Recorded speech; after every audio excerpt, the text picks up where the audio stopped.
ಮಧ್ಯಾಹ್ನದ ವೇಳೆ ನಮ್ಮ ಖಾನಾಪುರ ತಾಲೂಕಿನಲ್ಲಿ ಗೋಂಜಿ ಹೋಬಳಿ ಕೊಂಗ್ಳ ಗ್ರಾಮದಲ್ಲಿ ಒಂದು ಘಟನೆ ನಮ್ಮ ಗಮನಕ್ಕೆ ಬಂತು.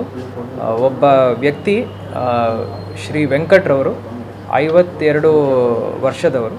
ಅವರಿಗೆ ಸ್ವಲ್ಪ ಹೆಲ್ತ್ ಇಶ್ಯೂಸ್ ಆಗಿ ಆರೋಗ್ಯ ಸರಿಯಿಲ್ಲ ಅಂತ ಹೇಳಿ ಅವರನ್ನು ಹಾಸ್ಪಿಟಲ್ಗೆ ಶಿಫ್ಟ್ ಮಾಡಲಿಕ್ಕೆ ಅಲ್ಲಿ ಜನರು, ಆ ಗ್ರಾಮದ ನಿವಾಸಿಗಳು ಒಂದು ಕುರ್ಚಿನೂ ಪಲ್ಲಕ್ಕಿ ರೂಪದಲ್ಲಿ ಕನ್ವರ್ಟ್ ಮಾಡಿಕೊಂಡು ಅವರ ಭುಜದ ಮೇಲೆ ಎತ್ಕೊಂಡು ಬಂದಿದ್ದಾರೆ. ಆ ದೃಶ್ಯಗಳನ್ನು ನಾವು ನೋಡಿದ್ದೀವಿ.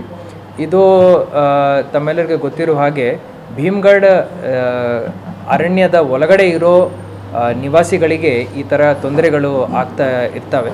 ಹಿಂದಿನ ವರ್ಷವೂ ಒಂದೆರಡು ಗ್ರಾಮಗಳಲ್ಲಿ ಈ ಥರ ಸುದ್ದಿಗಳು ನಮ್ಮ ಗಮನಕ್ಕೆ ಬಂದಿದ್ದಾವೆ. ಸರ್ಕಾರ ಮಟ್ಟದಿಂದ ನಾವು ಅಲ್ಲಿ ಕಾಡು ಒಳಗಡೆ ವ್ಯವಸ್ಥೆ ಮಾಡಲಿಕ್ಕೆ ಆಗ್ತಾ ಇಲ್ಲ ಅಂದರೆ ಅವರನ್ನು ನಾವು ಪುನರ್ವಸತಿ ಸೌಲಭ್ಯಗಳನ್ನು ಕಲ್ಪಿಸೋದಕ್ಕೆ ಕ್ರಮವನ್ನು ವಹಿಸ್ತಾ ಇದ್ದೀವಿ. ಹಿಂದಿನ ವರ್ಷ ತಲೆವಾಡಿ ಅಂತ ಇದೇ ರೀತಿ ಒಂದು ಗ್ರಾಮದಲ್ಲಿ ಘಟನೆ ಆದಾಗ ಸರ್ಕಾರದಿಂದ ಕಂದಾಯ ಇಲಾಖೆ ಹಾಗೂ ಅರಣ್ಯ ಇಲಾಖೆ ಮುಖಾಂತರ ಇವರಿಗೆ ಪುನರ್ವಸತಿ ಕಲ್ಪಿಸಲಿಕ್ಕೆ ಒಂದು ಸ್ಕೀಮ್ ಇತ್ತು.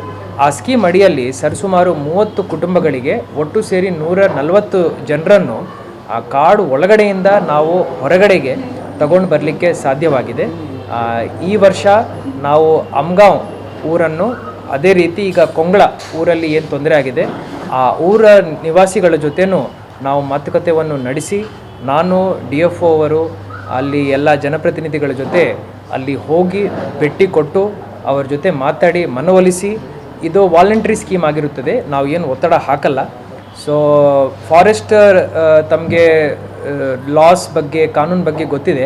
ಬಹಳ ಅಲ್ಲಿ ಸೌಲಭ್ಯ ಕೊಡೋದು ಸರ್ಕಾರಕ್ಕೂ ಭಾಳ ಕಷ್ಟವಾಗುತ್ತದೆ.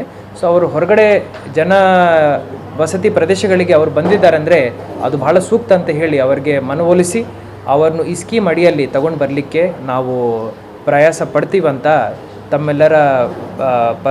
ತಮ್ಮೆಲ್ಲರ ಮುಖಾಂತರ ನಾನು ತಮ್ಮ ಪ್ರೇಕ್ಷಕರಿಗೆ ಹೇಳಲಿಕ್ಕೆ ಬಯಸುತ್ತೇನೆ.